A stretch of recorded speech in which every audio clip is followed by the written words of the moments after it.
Hello, I hope you've already watched the earlier videos that explain the different types of apps that you can create in Meon and how easy it is to do. Once you've really gone through these videos and played around a bit with the kind of possibilities here, you'll find that you can really create most apps in under a couple of minutes to 5 minutes or so. And you really, it depends on the complexity of your app to determine how far you can go and how long it will take. If you have an app with a lot of different fields and lots of stuff to be filled in, then obviously it might take a little longer. But the actual creation of the app itself is very simple. And once you know what each setting does in the app and how to configure the app for different kinds of experiences, you'll be off creating wonderful and amazing experiences in no time. So this video is going to give you an overview of the Meon interface and tell you how to get to different things, how to use different parts of the kind of core Meon interface. So you already know that the fundamental entity that you see in Meon is an app, and there are a whole bunch of apps already, and you can create your own. You can clone some of the apps that are out there. Most of them that have been created so far are clonable. And you should also note that you cannot really, if let's say a user creates an app, then that app does not immediately become clonable. The administrators of Meon will look at the app and decide whether it's worth making clonable. Sometimes it makes sense to even copy it up into Meon as an admin app and then make that clonable, because the user might change the app and later, which might cause a bit of confusion if you're using it as a reference. So in general, an app is clonable only if the administrators uh, approve it to be a clonable app. The So you are now familiar with the basic concepts of Meon. You also know what an app is and that an app consists of items. An item has fields which describe its structure. The item also has a bunch of settings which allow you to specify things like who can see it, who can write to it, and so on, as well as it has settings for making an item reviewable. And you can do a whole bunch of things. So a couple of things I've not covered before, which I'll try to cover here in terms of item settings. The item also has the ability, for example, if you want to create a test and administer it to a bunch of students, and you want to specify that the test is only available between a certain time window, you can do that as well in the item. So the item has a start time and an end time, and the test will be, the students can take the test only in that time frame.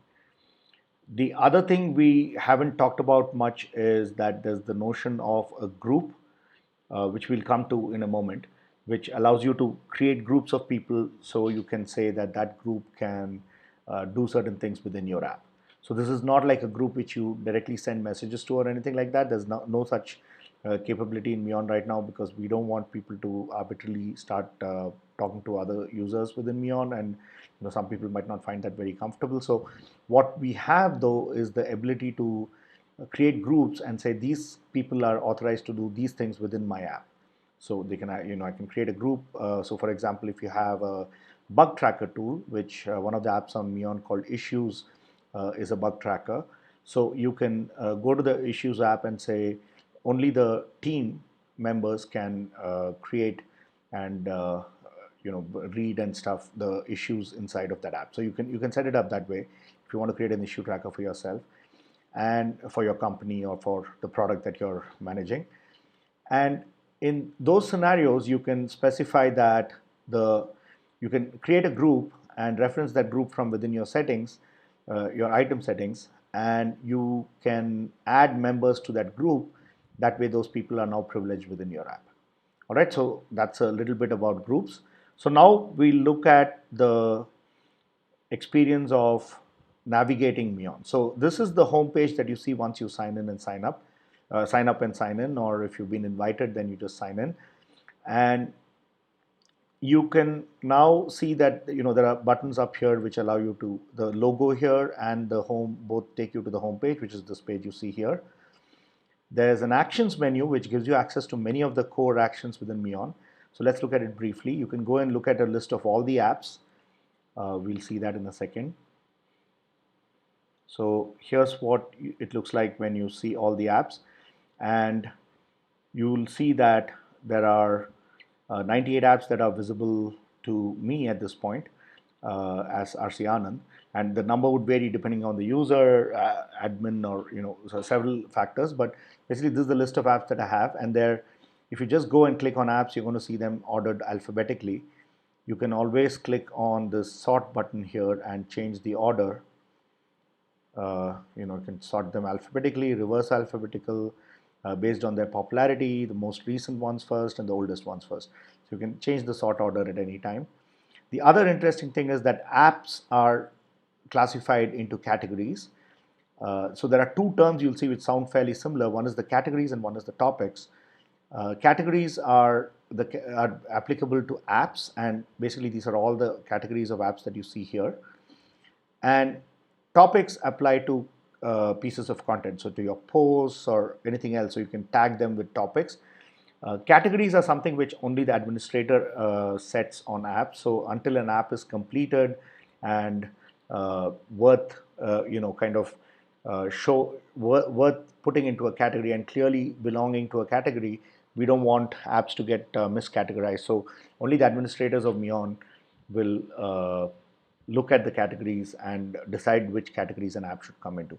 But the topics, anyone who creates content can directly tag their content with topics. So that's a small distinction to keep in mind. And the next thing to look at, so you can sort your content, and you can also add a new app from this apps page right here by clicking on the plus here.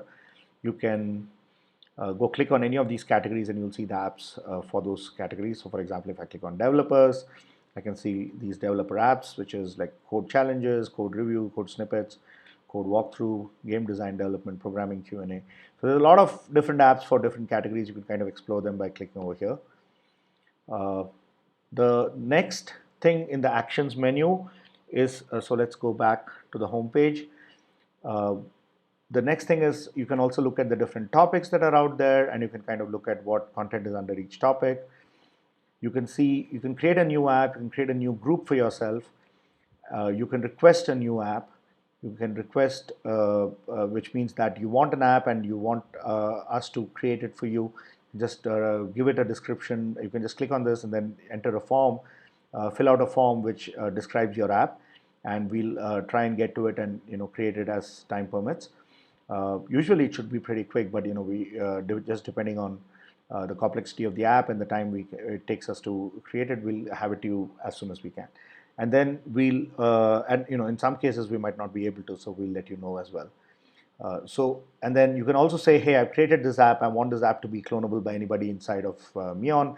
So then once you request us to share your app, we'll most likely clone, if we agree that it's an app that is worth enabling other users to clone, we'll create a copy of the app, we'll clone the app as an admin, and then the admin's app will be available to others to clone. And the primary reason for that is that we don't want, if you choose to go and change that app for your own needs, we don't want that app to get conflicted with what the user sees. So if we make it clonable and then later on it changes, then users might get confused. So once we make an app clonable, we'll try and ensure that it doesn't change over time so that people have the same experience with that app. You can also invite users. Although users can at different times, depending on the state of the current state of Meon, we might allow people to directly sign up as well. But right now, I think it will be available that people can sign up as soon as Meon is launched. But you can also invite your friends or others you think would enjoy Meon, and people you want to include in your apps and allow them to experience the apps that you've created. They can invite them as well. You can report issues directly into the Meon issue tracker, which we talked about a bit earlier.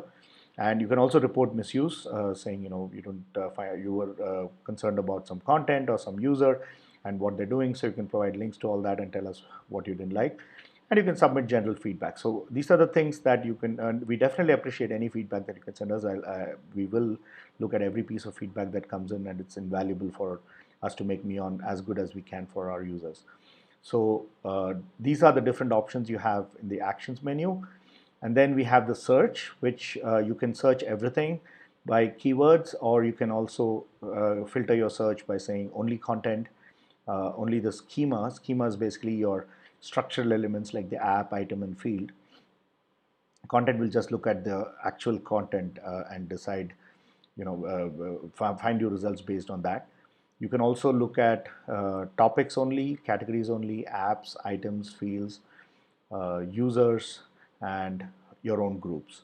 So you can search through all these things and find uh, results for them.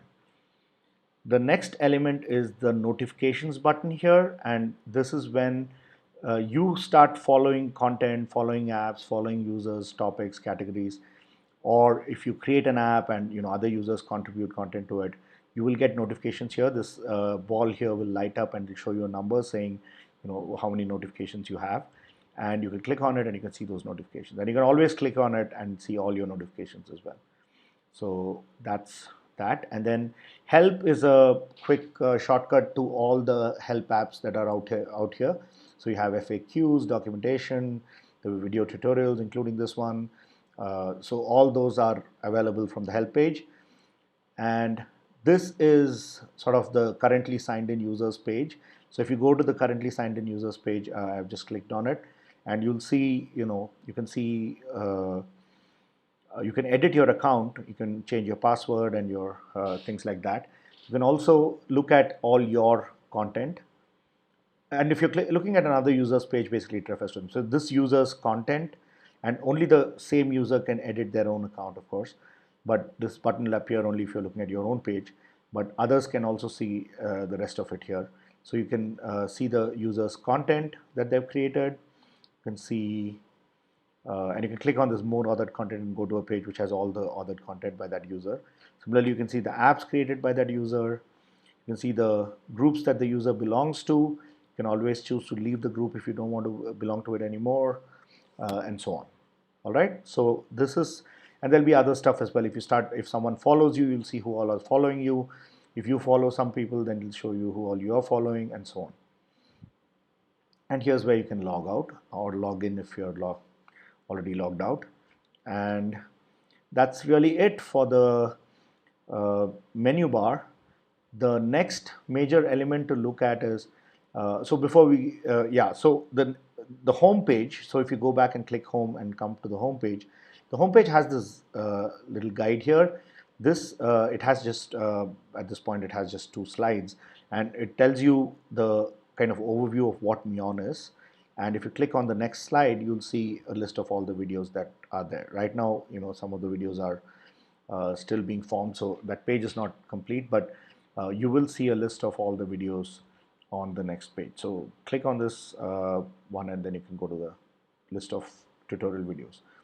And it's a good idea to view them in the order in which they've been presented. So that's just something to keep in mind. All right, so the last thing as far as the homepage is concerned, actually there's a couple of things, is to how do you really navigate the page itself. So each section in this page below this guide, and by the way, sorry, I should also mention that you can always hide this guide when you're on the page. For now, whenever you start, when you refresh the page, it's going to show up the guide every time, but we might change that in the future. But you will always have this option to show or hide the guide by just clicking on this link up here. Right, so now let's focus on the different sections on this page. So one of the things you do in Meon is to write content. So this section gives you sampling, and also if you click here or click on these dots here or click on the title here, we go and see all the things that you can write into, all the apps that have given you permission. It could be your own apps, it could be admin apps, it could be any other apps which have items which allow you to add content. Then you can add content under those things. So each of these gives you one piece of content that you can create. If you click on this, you'll go to a page with a lot more. That's true for every section. You're going to see a sample of a couple of things here, 2 or 3 things, and then you're going to see you click on this and you can see all of that particular category. And then here's a way to get to all the content on Meon, and you can actually go see. There's a few here, but you can also go here and see all the content that's available. for you to see. And then this is how you can get to all the clonable apps. You can just find apps to clone. Again, click here or click here, and you'll go there and go to the clonable apps page, and you can find apps to clone. And this is like all the apps, clonable, hosted, every app that you're authorized to see right now. So if some other user creates an app and it's still a draft, then you won't see it here. But otherwise, pretty much every other app is open for anyone to see. That's not the case with the content though. So in the content, only the content that you're authorized to see will be visible when you go to this page. All right, so that's really it. So that's the basic sections of, and you might also see a section here called relevant content above the content, which basically is once you start following people, users, and so on, then you'll find content related to those things you're following up here in another section. So that'll just show you the relevant content. Right now, I have nothing like that set up, so it's not showing up. And finally, you have this bottom, kind of the footer, which has all the information, the legal documents and the terms and conditions, as well as a way to get in touch with us by email, as well as a page about Meon and how it was created, and why we created it, and so on. All right, so that's it for this video. I hope you have enough to begin to explore Meon and try out creating your own apps. And all the best, and enjoy your Meon experience. Thanks.